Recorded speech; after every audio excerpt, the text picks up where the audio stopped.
ആളും ആരവവുമായിട്ട് തിരുവനന്തപുരം ഒരുങ്ങിക്കഴിഞ്ഞു. ഇനി വരുന്ന 8 ദിവസം തിയേറ്ററുകളിൽ നിറഞ്ഞാടുകയാണ് ലോകത്തിലെ പല കോണുകളിൽ നിന്നുള്ള വ്യത്യസ്തതരമായിട്ടുള്ള സിനിമകൾ. 30ാമത് IFFK തലസ്ഥാനത്തെ ഏറ്റവും വലിയ ആവേശത്തിലാക്കുന്ന ഒരു ഉത്സവമായിട്ട് IFFK മാറുകയാണ്. ഒരു സിനിമ കിട്ടാൻ വേണ്ടി അല്ലെങ്കിൽ ഒരു സിനിമയെ കുറിച്ച് അറിയാൻ വേണ്ടി സാധാരണഗതിയിൽ ഇപ്പോഴൊക്കെ ചെയ്യുന്ന ഒരു കാര്യം എന്ന് പറയുന്നത് ഫോണിലൊന്ന് സെർച്ച് ചെയ്യുക എന്നുള്ളതാണ്. ഒരു സിനിമയുടെ ബ്രീഫ് കിട്ടാൻ വേണ്ടി നിമിഷ നേരങ്ങൾ മാത്രം മതി ഇപ്പോൾ. പക്ഷേ പണ്ടത്തെ കഥ ഇതായിരുന്നില്ല. ഒരു സിനിമയെ കുറിച്ച് അറിയണമെങ്കിൽ ഒരുപാട് ആളുകളുമായിട്ട് സംവദിക്കണമായിരുന്നു, ഒരുപാട് സെർച്ച് ചെയ്യണമായിരുന്നു. അത്ര എളുപ്പമായിരുന്നില്ല ഒരു സിനിമയെ കുറിച്ച് പഠിക്കുക എന്നത്. അങ്ങനെ ഒരിക്കലാണ് ഈ ഒരു ആശയം വരുന്നത്. അതായത് IFFK എന്ന് കേൾക്കുന്നുണ്ട് എങ്കിൽ പോലും ഇതിനെക്കുറിച്ച് അറിയാത്ത ആളുകളിലേക്ക് 1994 ആദ്യമായിട്ട് കേരളത്തിൽ IFFK നടക്കുന്നത്.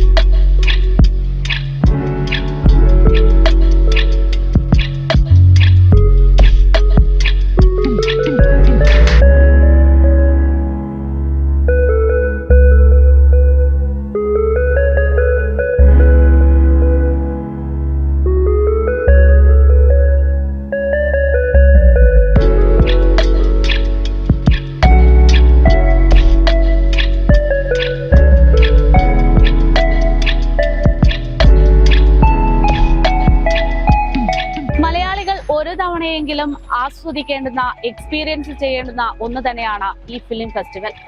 നമ്മളിപ്പോൾ ഒക്കെ എപ്പോഴും തിരുവനന്തപുരത്തേക്കാണ് IFFK എന്ന് പറയുമ്പോൾ ശ്രദ്ധ ചെലുത്താറുള്ളത്. പക്ഷേ തുടക്കം ഇവിടെ നിന്നൊന്നുമല്ല.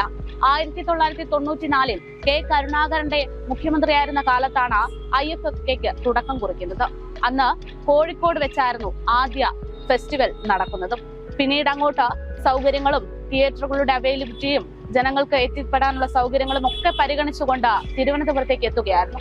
ഇന്നിപ്പോൾ തിരുവനന്തപുരത്ത് 30ാമത് IFFK നടക്കുമ്പോൾ 15ഓളം തിയേറ്ററുകളാണ് ഇതിനുവേണ്ടി തയ്യാറായിരിക്കുന്നത്.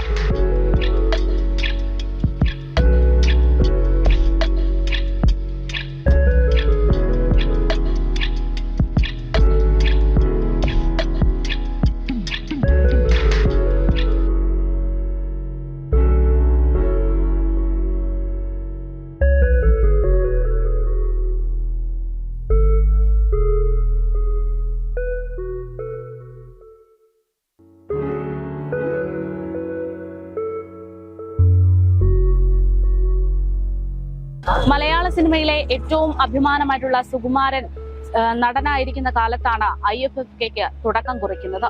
അന്നു മുതൽ ഇന്ന് വരെ ഈ 30ാമത് ഫിലിം ഫെസ്റ്റിവൽ നടക്കുന്നത് വരെ പ്രായഭേദമന്യേ ഇവിടേക്ക് ആളുകൾ എത്തിച്ചേരുന്നുണ്ട്. ചെറുപ്പക്കാർ മുതൽ പ്രായമായവർ വരെ ആ കൂട്ടത്തിലുണ്ട്. നമ്മളോടിപ്പോൾ അത്തരത്തിലൊരു അനുഭവം പങ്കുവെക്കാനാണ് ഒരു ചേച്ചി ചേരുന്നത്. ചേച്ചി പേരെങ്ങനെയാണ്? രേണുക നായർ. എല്ലാ തവണയും വരാം? എല്ലാ തവണയും ഉണ്ട്. ഞാൻ കേരള ബാഗ്സ് എന്നും പറഞ്ഞിട്ട് ഒരു ഷോപ്പ് പുളിമൂടുണ്ട്, അതിന്റെ ഭാഗമായിട്ടാണ് വരുന്നത്. എങ്ങനെയാണ് ഈ ഒരു ഫിലിം ഫെസ്റ്റിവലിന്റെ ഒരു എക്സ്പീരിയൻസ് ഓർത്തെടുക്കുന്നത്? വളരെ ആദ്യമൊക്കെ കുറച്ച് ചെറുതായിട്ട് വന്നു. ഇപ്പൊ അതിനേക്കാളും ഒക്കെ ആയിട്ട് വലിയ ഡെവലപ്പ് ആയിട്ടുണ്ട്.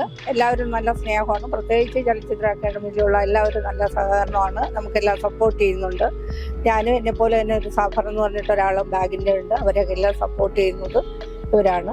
എല്ലാ ബുദ്ധിമുട്ടുകളൊന്നും ഇല്ലാതെ സന്തോഷത്തോടെയാണ് ഇപ്പോൾ. ഈ ലോകോത്തര നിലവാരമുള്ള സിനിമകളാണല്ലോ പ്രധാനമായിട്ടും IFFKയിൽ ഉണ്ടാകാറുള്ളത്. അപ്പൊ അത്തരം സിനിമകളൊക്കെ കാണുമ്പോൾ എന്ത് തോന്നുന്നു? നമ്മുടെ മലയാള സിനിമയും ഒക്കെ ആയിട്ട് ബന്ധപ്പെടുത്തിയിട്ട് എല്ലാം ഒരു വലിയ ഇതായിട്ടൊന്നുമല്ല, എല്ലാം ബെറ്ററാണ്. പിന്നെ നമുക്ക് ഞാന് കാണുന്ന കൂടുതലും മലയാള സിനിമ. ഞാൻ പൊതുവെ എൻ്റെ മകനൊരു കവിയാണ്. പിന്നെ ഞാൻ കുറച്ച് എഴുതുകയും വായിക്കുകയൊക്കെ ചെയ്യുന്ന ആളാണ്. പിന്നെ ഇതുപോലെ ഇങ്ങനെയൊക്കെ പോകുന്നത് കൊണ്ട് എനിക്ക് കൂടുതൽ സിനിമ കയറാൻ പറ്റില്ല. എങ്കിലും ഞാൻ ചേരാറുണ്ട്.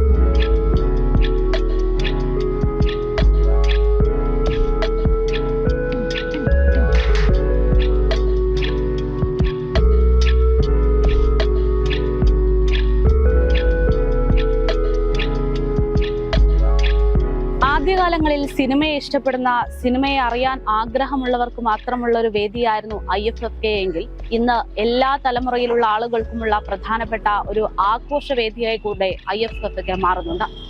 അവർ ധരിച്ചു വരുന്ന ഓരോ വസ്ത്രത്തിന് പോലും അർത്ഥങ്ങളുണ്ട്. അതുമായി ബന്ധപ്പെട്ട് അവർക്ക് പറയാൻ ഒരുപാട് കാര്യങ്ങളുമുണ്ട് എന്നുള്ളതാണ്.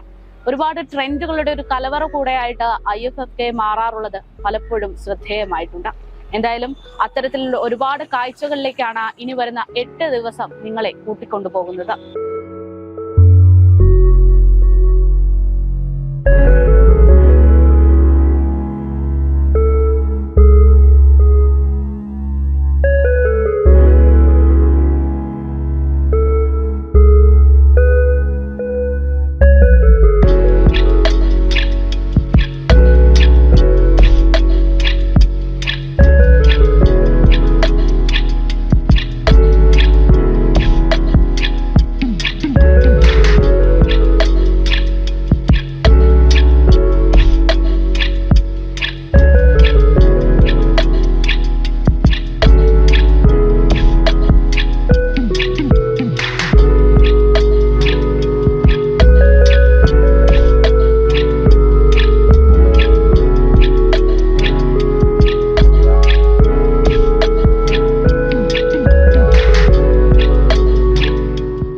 സിനിമ കാണുക എന്നത് മാത്രമല്ല, സിനിമയെ കുറിച്ച് സംസാരിക്കാനും അതിനു പറ്റിയ ഒരുപാട് ആളുകളുമായിട്ട് പരിചയപ്പെടാനും പറ്റിയിട്ടുള്ള ഒരു ഇടം കൂടെയാണ് IFFK വേദി എന്നുള്ളതാണ്.